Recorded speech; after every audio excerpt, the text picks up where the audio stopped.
خواجہ بهاءالدین نقشبندی رحمه الله د ما په خوب کې لیدلی و، سوال یې را باندې کړی و.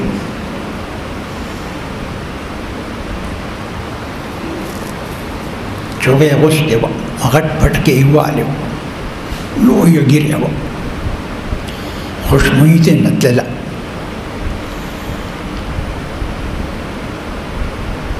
ما ورته وي ته څوک یې؟ وایي زه پرېږده، زه وایي څه دونه څوک نه یم.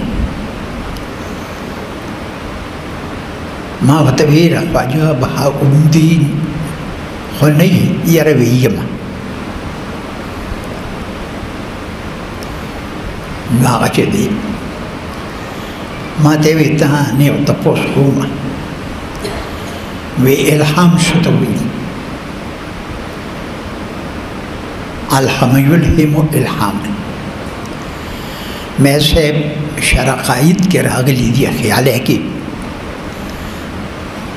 د په وخت کې په څلور کنج دنیا کې دقسې عالم نو پیر صاحب به کامل عالم نشي وړی، پام کوګني تباه به دي کي سړی چې په خپله باندې لوی په درجه کې به تاته څنګه لاس ترکي. ما ویلي دي چې القاء الخير في قلب المؤمن بطريق البعث، دا راغورځول د خیر دی په زړه، الله راوغورځوي په زړه د مسلمان کې خیر په طریقې د فیض الهي بې د کسب د بنده نه. وایي دا خو ټیک ده. دا خبره مې د شیخ په مخ کې بیانول، هغه هسې تعجب دې خبرې ته کړی. یاره وایي دا موږ څه یو؟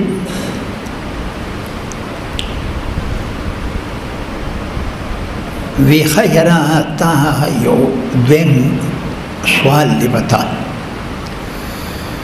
قرآن شریف کې راغلی دی چې فألهمها فجورها وتقواها، د نفس ته الله الهام کو فجورها د شر د کارونو او د خیر د کارونو وتقواها.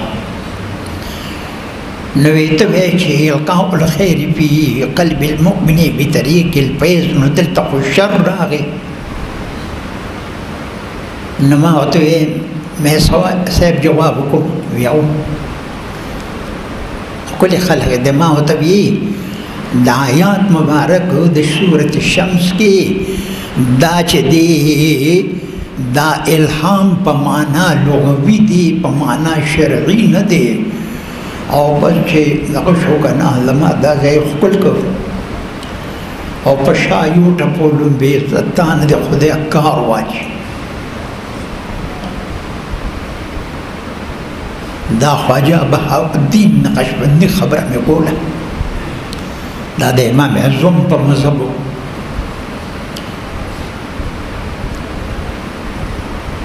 خواجه معین الدین چشتی رحمت الله علیه د امام اعظم په مذهب و. خواجه بهاءالدین سروردی د امام اعظم په مذهب و. شاه عبدالقادر جیلانی د امام احمد په مذهب دی. او وی زمونږ دا یو سړی ډېر دی، بس وی نور پرېږده دا خو خیر. امام اعظم ډېر پورته دی.